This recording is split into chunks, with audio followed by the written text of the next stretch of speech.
So what is it? Tell us about this. This is basically the way I document my work.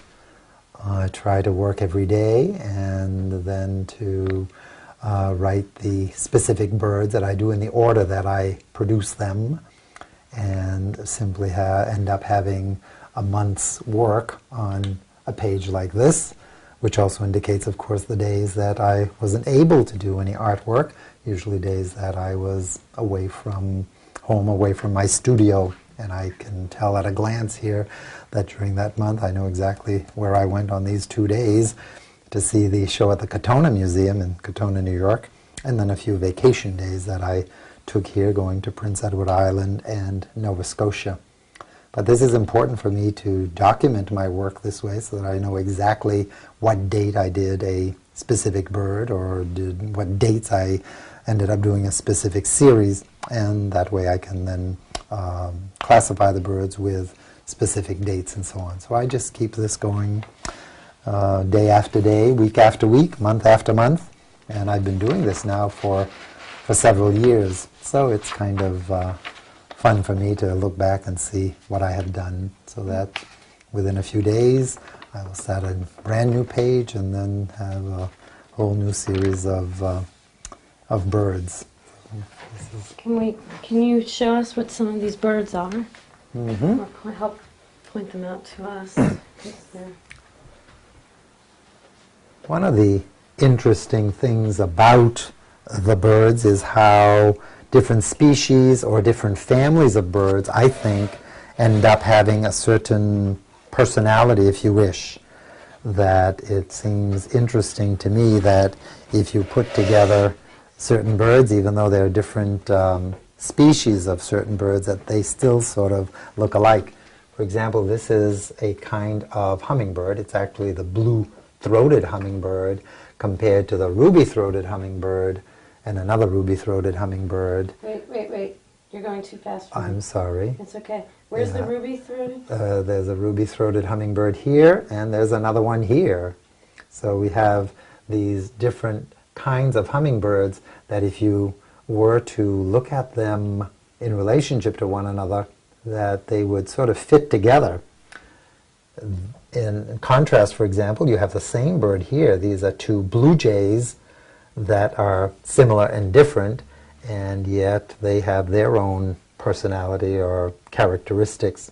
What interests me about the blue jay, and the actual reflection doesn't come from me, but somebody who saw a series of them. Blue jays are very aggressive birds. Any of you who've had them at your feeders would know that. But as aggressive as they are, it seems as though my blue jays are nice, gentle birds. And so for some reason or other, I've tamed them or domesticated them or taken the violence out of them and given them a little bit of gentleness. Did you say you didn't work on them in a pair? You didn't do those together? Well, I did them one after another, but they're two different, two different poses, two different birds. And would you frame them together? Perhaps so, perhaps not. I don't even know how come they happen to be together. That's, and then, of course, I'd have others that I would do as a series. These are all the same bird here, the wonderful painted bunting, which is most likely one of our most colorful American birds. It does not occur in Maine, but I've seen it both in Texas and in Florida, and I'll never forget the painted buntings that I've seen. I wish I could attract it to Maine, but I don't think I'll be able to do that in my lifetime. Then going on to larger series of work, such as this common yellowthroat that I did, a whole series of them. As you can see, they are basically all the same bird, but all slightly different.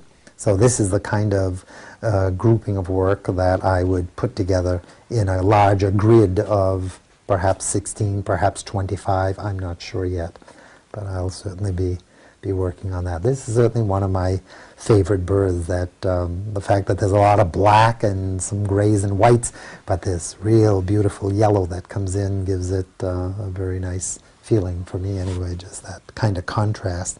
Seems though just a little bit of yellow can go a long way when it's seen with all that huge mass of black.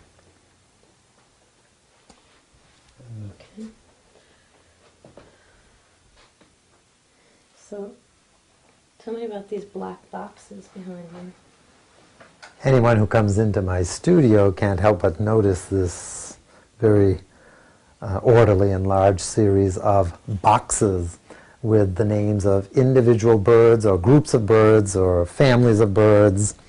And a couple years ago, I devised this system so that I could put the birds with their own kind, and then when I had to find a specific bird, then I could. For example, if I want a duck, I know that they are right in this box, except for a few ducks that I have done large series of, such as the wood duck, the mallard, the green-winged teal, some of the eiders. They're in separate boxes as individual birds.